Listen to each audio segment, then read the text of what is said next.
today. Okay? Now, again, who built that wall how many years ago? The Ottoman Turks. Okay, a little bit more than 400 years ago. They built that wall that stands here until today. Yesterday we were entering through the Lion's Gate. We were walking through the Via Dolorosa, okay, all the way up to the Church of the Holy Sepulchre. Then we were going through the Christian Quarter to Jaffa Gate. Today we entered through the Dung Gate. We're walking up towards the Temple Mount. We're walking around the Dome of the Rock, going out and entering into the Wailing Wall. And now we are more or less over here. Okay? This is how Jerusalem looked like today. You see the Dung Gate, Zion's Gate, the Armenian Quarter, the Jewish Quarter, the Christian Quarter, and the Muslim Quarter. Okay, you see they are not same in size, not at all, but there are 4 quarters, official quarters. Damascus Gate is the northern one in the wall, and the name Damascus again shows you that the road to Damascus used to go out from here, up to the north. Now, you can see here a picture of Jerusalem. You can see the Kidron Valley. You see this is Mount Scopus. Remember we were standing there on the first day? Yep. Mount Scopus. Yep. Kidron Valley goes all around Jerusalem from the east. We have the city of David. The batteries are dead already. We have the temple complex. You see, huge complex, and you asked me on the first day, it's 280 meters. Okay, this is 280 meters. Okay. Is it square? And this is 488, and this is 315 meters. Okay, so it's not absolutely equal, but this is the size. And right now we're going to walk through here, that area, just so you can see some of the excavation. This was the entrance, remember, to the Temple Mount. The Hinnom Valley is here, down here, surrounding Jerusalem from the west, Kidron from the east, and between the two there is a central valley called the Valley or the Tiropeon Cheesemakers Valley. The Wailing Wall is over here. Okay? So, just look behind. You can see a man sitting there under this piece of stone. The same stone is actually a piece of an arch. Come forward so they can move.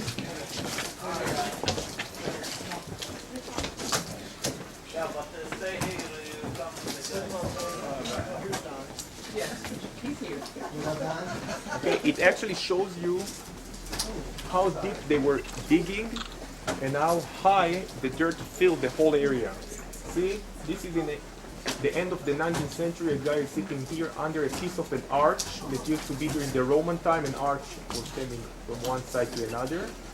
And then in 1935, you can still see the same piece of arch, and everything is covered with dirt. Still everything around here is covered with dirt. And then if you look in 68, suddenly there is a building standing here instead of this dirt. Okay, and you can see they were excavating and found all these walls underneath. And 2002, which is down here, you can really see the original street level from the Roman period. And soon we're going to go and see that. We're going to see that corner. Okay, and we're going to stand there where the entrance to the Temple Mount used to be. So what happened to the building on the right? To what? The 1968 building? Sorry? What's that? The 1968 the building? It's not here anymore. They destroyed it, and you have the museum down below today. Okay. Okay? So who put the building there? This is not just when they were excavating, excavating all over, so building, they I built see. different stuff. Yeah. Okay? You can see, of course, these walls were not here during the time of Herod. It's some walls that were added later on, after the Crusaders' time, and so on. We'll talk about it over there, but right now you can just...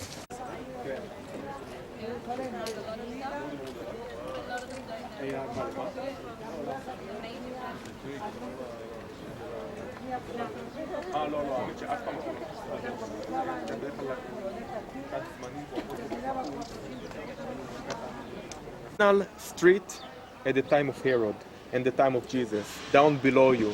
This is how the street would look like. Okay?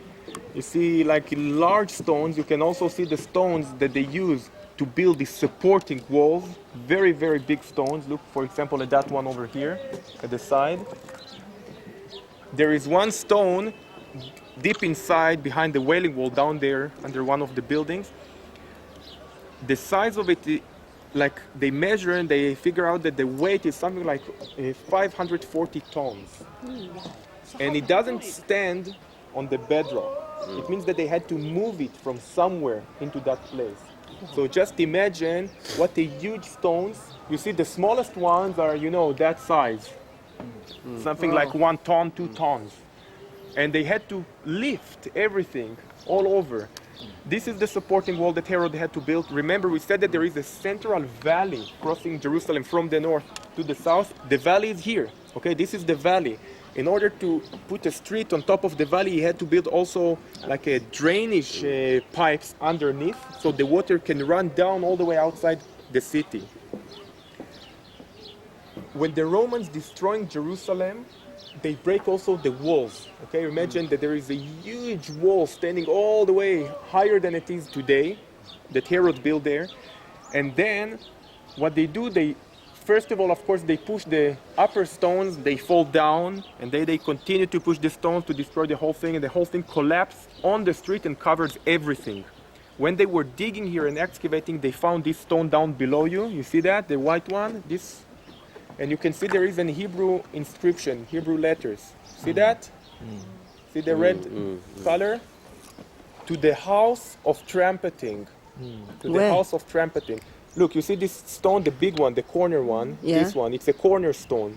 Cornerstone, when I mean cornerstone, look, not a cornerstone which you start to build a building with, but which is up at the corner between the two walls, between the two sides. And over there, you see again, the laser, the red laser. You see that? Oh, that one. You understand?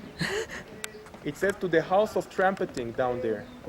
This is not the original piece of stone. The original one is in the museum. This is a replica, this small piece down there. But it means, and this is the original, again, it's the original big stone with the original inscription that were writing, it was found there. It means that it was up there, and the priests or Levites would stand there and use the trumpet, the shofar, to blow the trumpet, probably when the Shabbat starts, or when the Shabbat ends, or when feasts starts and ends. So the whole city can hear that and know. Okay, so this is the house of trumpeting. So we have this street, the main street. We used to have shops at the side of the street. You can still see the walls separating between the small shops, like a bazaar. Also, down there, you also see parts of the shops. And from that stones that we see, there used to be an arch, a huge arch. Some say that this was the biggest arch on those days in the world. An arch from one side, from the temple, to the other side on top of these pillars. You see these columns that are standing there? Yep. It was much higher, and the arch reached to the other side, and there was a staircase down to that street. Okay. So it was also an entrance to the temple. You can imagine that where the arch ended and entered the building, many of them. Imagine thousands or tens of thousands or hundreds of thousands of Jews that are coming from all over the land in the feasts, and all of them must purify themselves before they go up to the temple to sacrifice the animals. So you must have here hundreds of ritual baths all over. So they found over here, they found many in the southern side, and of course there is the pool of Siloam. Yes. If you remember, the blind man that Jesus actually spit on the ground, took the mud and put on his eyes and told him, go to wash it down in the pool of Siloam, which is in the city of David, right? So the pool of Siloam was also used for thousands of people to go in and, I would say, purify themselves in the water. It was a very large one. Today, and they opened it only 3 months ago, you see these railings down here in the street. There is a tunnel, underground tunnel, that connects between that entrance and the pool of Siloam, which is down at the end of the hill. Everything is underneath, under the modern city of Jerusalem. Okay, you can walk all the way down there, which is really unbelievable. They only opened it 3 months ago. They are